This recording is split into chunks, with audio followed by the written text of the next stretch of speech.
Hello and welcome to the Arise interview, where we take time to reflect on the big stories from the news and on the fortunes and affairs of the world in an hour of conversation with commentators, analysts and thought leaders. I'm Charles Iucn. Coming up in the next 60 minutes, elephants driven to the brink. Some disturbing news about the continent's elephant population. The animal is now critically endangered, with its population in the wild falling by 86% over the past 3 decades as a result of sustained poaching, loss of habitat and other threats. It's clearly not good for the gentle giants. We'll speak to the Vice President of Species Conservation at the African Wildlife Foundation in a moment. And later, Joe Biden's new $2 trillion investment deal for America. More roads, bridges, motorways and railway lines across the nation, as well as electric cars, high-speed internet and green energy, which would better place the US to compete with China into the future. But with a lot of different priorities for his fellow Democrats at this point, and the adversarial disputant Republicans already set to oppose it, will Mr. Biden get it through Congress? We'll speak to a Democrat and a Republican coming up.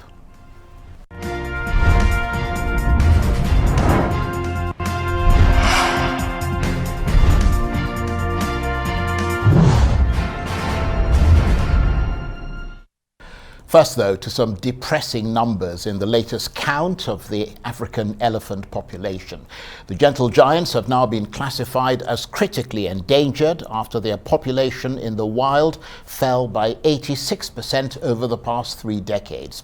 A major report by the International Union for the Conservation of Nature, which has been endorsed by the African Wildlife Foundation, has revealed that Africa's elephants are far more threatened than previously thought.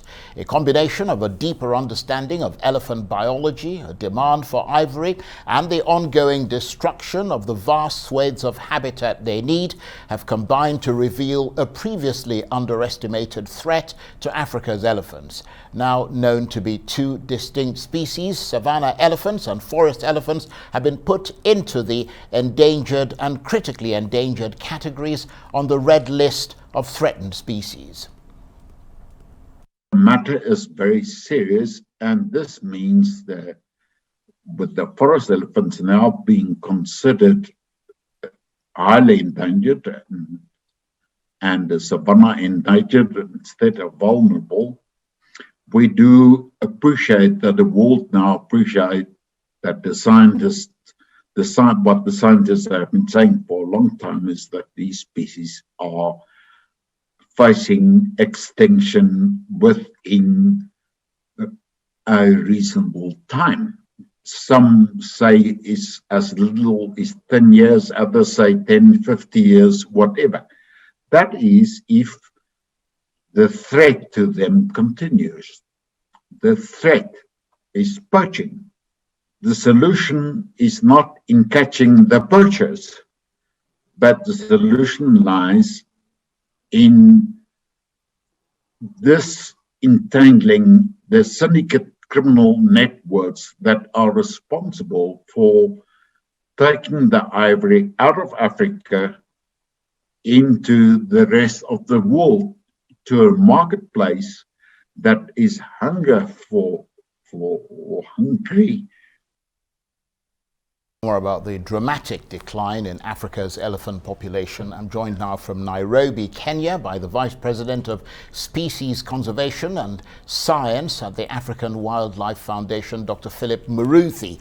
Thank you very much indeed, Dr. Muruthi, for joining us. So the African Wildlife Foundation's been assessing the elephant herd population in Africa, and you've been so alarmed by the decline in their population that you've moved them from a classification of vulnerable to critically endangered, which means that they are severely threatened. Tell us how you came to that conclusion. Well, thank you very much for having me. As you said, I'm the Vice President for Species Conservation and Science at African Wildlife Foundation, an organization that has been doing conservation in Africa, including elephants, since 1961.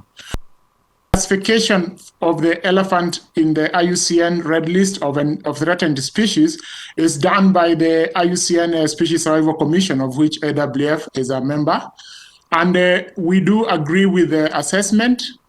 For a long time, we have known that the elephant has been declining in population, and although there are some pockets in Southern Africa and in Eastern Africa where populations are recovering and have not suffered declines in quite some time, but overall, the continental herd, which used to be 1.2 million in the 1970s, is now down to 415 as of the estimate that was done in 2016. As you rightfully said in your introduction, that represents about 86% decline. So in all matters, for listing of a species under critically endangered or endangered or vulnerable, the elephant meets those criteria. For the first time, it has become necessary to classify the forest elephant as critically endangered under the IUCN Red List, and the savanna elephant as endangered under the IUCN Red List. That means that the implications for that will be that more attention can be paid particularly to the forest elephant, of which very few remain. And if nothing is done, they are faced with a more increased extinction. And there are countries in Africa, Charles, that have lost their elephant herds completely. So this is not something that is theoretical. There are some countries which have less than 500 elephants and used to have large herds. Why is that important?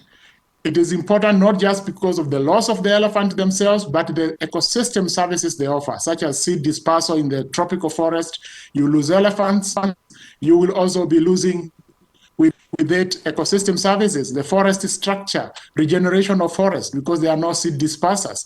And so the implications for the economy. I'm just going to come in there, Dr. Muruthi. I don't mean to interrupt you, because obviously we're going to get to some of those things, but in a sort of progressive manner. Let me just deal, for example, you talked about the fact that you've had to reclassify or recognize elephants in Africa as two species now. So as a result of this recognition of two species of elephants, forest elephants have now been listed as critically endangered and savanna elephants listed as endangered. What's the difference in the rate of decline for the two species? Sure.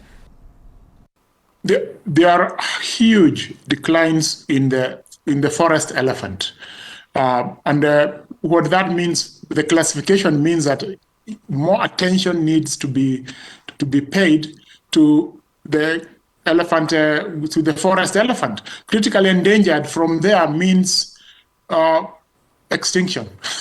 That's basically what it means. Endangered is not much better.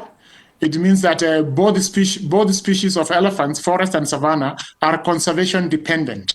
And that what that means is that if concerted conservation efforts are not put in place, for example, anti-poaching, reducing the rate of habitat loss, dealing with the human-elephant conflict and retaliatory killing, dealing with incentives, saving the connectivity for the populations, it means that eventually you lose the elephants and all that accompanies being the ecosystem services and contribution to economies and human well-being. So that is what the implication is. And so the listing will result to more concerted efforts by the range states such as DR Congo and Cameroon for forest elephants, but also the international community. We can't leave elephant conservation work only to the range states or to the wildlife authority in the respective countries. Right, okay, thank you for setting that out. So this will lead, because that was going to be my next question, but you sort of answered it. It would lead to a greater focus on their unique ecology and perhaps address the specific threats that they face. And is it fair to say that many of the specific threats faced by these elephants comes from human pressure? Very right.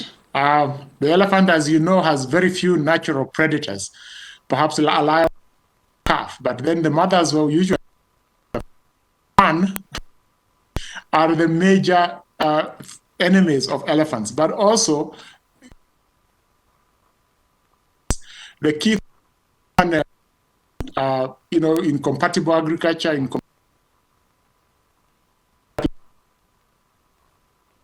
and recently, as of say 2007 and up to current, we are not completely out of the poaching crisis. Remember, if you look at the poaching levels, the elephants got poached a lot in the late 70s, early 80s. And 1989, CITES, the Convention on Trade in Endangered Species, banned ivory trade. And the elephants have been recovering up to a certain level until we entered another poaching crisis, which we are in the middle of right now. A few positive strides have been made, and the poaching rates have gone down, but poaching is a major threat just after loss of habitat and fragmentation. And the poaching and related trafficking, the demand in China, demand in other consumer countries need to be addressed very, very urgently if we are going to save this important heritage of Africa.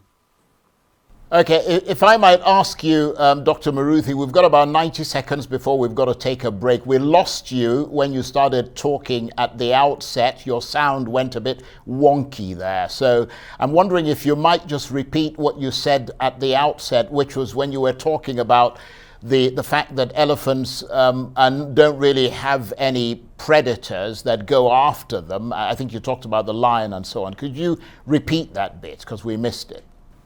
Sure, thank you. I was saying that elephants do not really have a natural predator. A lion might take a calf, but usually the mothers and the herd is protecting the calf. So under nature, the elephant's enemy is man and woman. That's what I said. And leading to those incompatible agriculture, incompatible conversion of habitat, poaching and related trafficking, demand in consumer countries, including China and Vietnam and others. Those are the key threats. They are all human related. Okay, thank you very much indeed for setting that out again. And just very briefly, because we've got about 30 seconds or so, are there differences in the physical characteristics and shape, or between the forest and the savanna elephants? Can you tell one from the other? There are a few differences, such as savanna elephants tend to be larger, but they not very significantly. They look the same, but they do occur in very distinct areas. So they face very different threats, and therefore I think this classification for different species is correct. But they are members, so they are all Oxodonta as africana. So they are the same species, and the looks, you will have to do the genetics. Stay with us, Dr. Muruthi. We're going to come back to you. You're watching the Arise interview. Plenty more still ahead as we continue our chat about the African elephant population in the wild, which has fallen by 86% over the past 3 decades. Stay with us.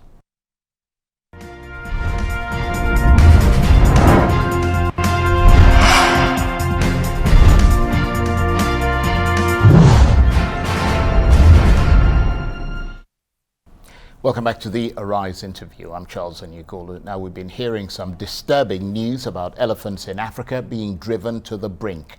The animals are now critically endangered, with their population in the wild falling by 86% over the past 3 decades. Conservationists say poaching is still a major driver of some of these declines, but the silent killer, as with so many threatened species, is habitat loss. They say that making space for Earth's largest land animal across international borders will be key to stopping them from sliding even closer to extinction.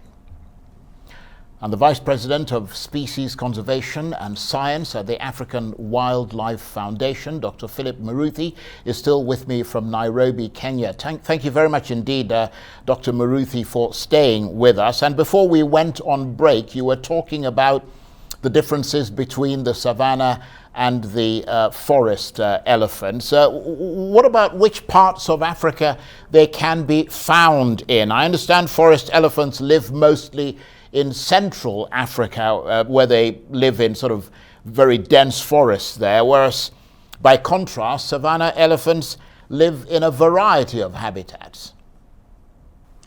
Yes, thank you very much, Charles. And regarding where they live, the savanna elephants are found, south of the Sahara in sub-Saharan Africa, from countries like Nigeria, all the way to Senegal, all the way to East Africa and Southern Africa.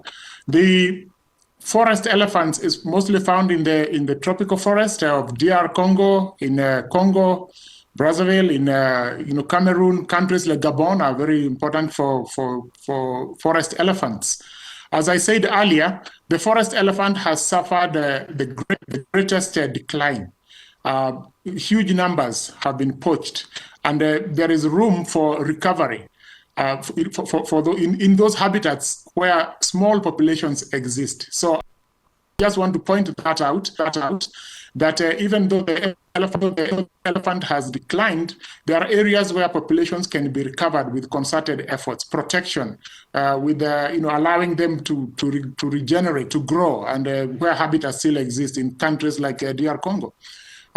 In Southern Africa, the elephant has done quite well. And in countries like South Africa, Zimbabwe, Botswana, between Botswana and Zimbabwe, you have the largest elephant population in that transboundary area called the Okavango, the Kazungula Transfrontier Conservation Area. Over 130,000 elephants occur in that area in Africa, which would, by today's figures of 415,000, would make more than 1/3 of the population of the African herd of elephants.